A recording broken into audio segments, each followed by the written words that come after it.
Menteri Pengangkutan S. Iswaran sedang membantu siasatan yang dijalankan Biro Siasatan Amalan Rasuah CPIB. Ini berhubung satu kes yang dibongkar CPIB. CPIB bagaimanapun menyatakan ia tidak dapat memberikan perincian lanjut kerana siasatan sedang berjalan. Agensi anti rasuah itu menyatakan akan menyiasat kes itu secara menyeluruh dengan penuh iltizam untuk merungkai fakta dan kebenaran demi menegakkan undang-undang. CPIB juga akur akan minat orang awam berhubung kes ini kerana seorang menteri sedang disoal siasat agensi itu. Dalam ulasannya, PM Lee menyatakan beliau sudah mengarahkan Encik Iswaran supaya mengambil cuti ketidakhadiran sehingga siasatan selesai dijalankan. Semasa ketiadaan Encik Iswaran, Menteri Negara Kanan Chee Hong Tat akan memangku jawatan Menteri Pengangkutan.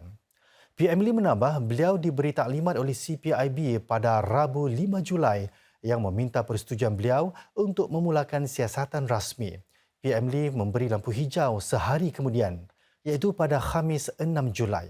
Siasatan rasmi mula dijalankan semalam 11 Julai. Encik Iswaran yang kini juga adalah Menteri Bertanggungjawab bagi Hubungan Perdagangan sudah berkecimpung dalam politik sejak 26 tahun lalu. Beliau mula menjadi anggota Parlimen pada 1997 setelah memenangi kerusi GRC West Coast. Beliau mula menjadi anggota Kabinet pada 2006 dan memegang pelbagai jawatan termasuk Menteri di Pejabat Perdana Menteri, Timbalan Speaker Parlimen dan Menteri Perhubungan dan Penerangan. Mengulas perkembangan ini, Timbalan Perdana Menteri Lawrence Wong berkata pemerintah tidak akan menyembunyikan apa-apa. Ini walaupun perkara itu berpotensi memalukan atau merosakkan reputasi parti PAP yang memerintah.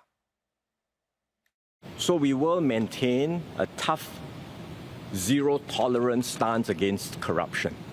We will continue to uphold stringent standards of honesty, integrity and probity that Singaporeans expect of their political leaders. And we will investigate all cases that come up, and whichever way the facts eventually fall, they will be taken to their logical conclusion. We will be upfront and transparent, and we will not sweep anything under the carpet, even if they are potentially embarrassing or damaging to the PAP and to the government. This is how the PAP government has worked and will continue to operate. DPM Wong juga menjelaskan mengapa kes ini berbeza daripada siasatan CPIB terhadap kes Ridout Road serta mengapa Encik Iswaran diarahkan supaya mengambil cuti ketidakhadiran. This case is different. This case is completely driven by CPIB from the beginning. There was no public complaint. It was CPIB that discovered the matter through their initial findings and investigations, and they felt that there was a need to interview Minister Iswaran as part of further investigations. So they raised the matter with the Prime Minister, and as I mentioned just now, within a day, he concurred and agreed for formal investigations to proceed. As to Minister Iswaran's position, as I mentioned just now, he has taken a leave of absence, which means he will not be in a position to undertake his ministerial responsibilities. At the same time, it will be difficult for him also to undertake many of his MP duties. And so the other MPs from West Coast GRC will cover his MP responsibilities, and I believe they will be putting up more details on this very shortly. Masing-masing. Putera Mahkota Johor berkunjung ke kem tentera Pasir Ris hari ini. Ini merupakan hari ketiga dan terakhir rangka lawatan rasmi beliau ke Singapura. Tunku Ismail Ibrahim disambut oleh Menteri Negara Kanan Pertahanan Zaki Mohamad. Mindef menyatakan lawatan beliau ke SAF menunjukkan hubungan mesra dan sekian lama terjalin antara Singapura dan Malaysia. Semasa kunjungan ini, Tunku Ismail diberi taklimat mengenai pasukan operasi khas dan komando. Beliau juga melawat kemudahan latihan pasukan payung terjun. Putera Mahkota Johor itu menaiki kenderaan penyerang ringan tentera Singapura serta menyaksikan paparan keupayaan menentang pengganasan. Para pemandu kereta sewa privat dan pekerja penghantaran tidak lama lagi boleh menghuraikan isu-isu pekerjaan atau pertikaian menerusi badan-badan perwakilan. Lebih 88,000 daripada mereka boleh menyertai badan perwakilan yang mempunyai kuasa yang sama seperti Kesatuan Sekerja. Ini setelah pemerintah menerima 8 saranan yang dikemukakan kumpulan kerja tiga pihak bagi mewakili pekerja platform. Bagi membincangkan lebih lanjut mengenai saranan itu, sebuah sesi dialog diadakan hari ini yang disertai 120 pekerja platform termasuk pekerja teksi, pemandu teksi. Dalam ucapannya, Menteri Negara Kanan Tenaga Manusia Dr. Koh Poh Kun melahirkan penghargaannya kepada kerjasama kumpulan tiga pihak bagi saranan-saranan tersebut. Beliau berkata pemerintah akan bekerja rapat dengan rakan-rakan kerja tiga pihak, pekerja platform dan pengendali untuk melaksanakan saranan-saranan itu menjelang separuh kedua 2024.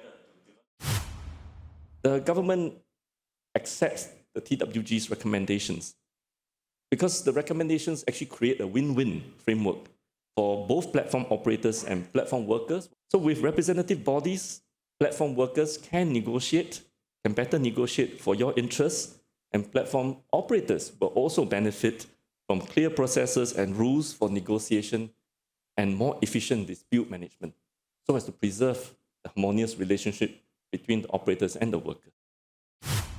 Langkahnya bagus. Pasal kalau kita ada konflik between the platform, there's a center person help us to voice out. Kalau pasal welfare, insentif, and benda-benda yang important, saya perlu association to be there for me, to speak up for me. Because I believe they have experience, they know more about the laws, everything.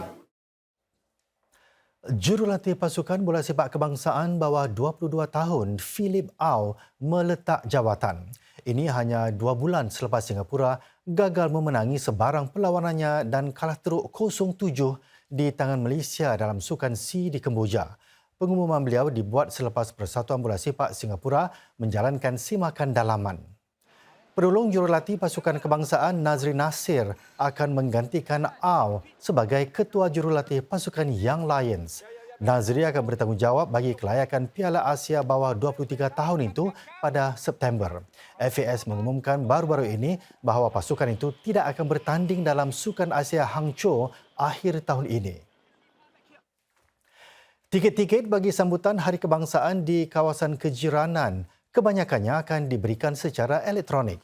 Anda yang berminat untuk mula memohon bagi tiket tersebut menerusi laman ndp.gov.sg mulai tengah hari Sabtu ini, yang dibuka kepada semua warga dan penduduk tetap Singapura. Orang ramai boleh memohon sama ada 2 atau 4 tiket bagi acara NDP yang diadakan di 5 kawasan kejiranan.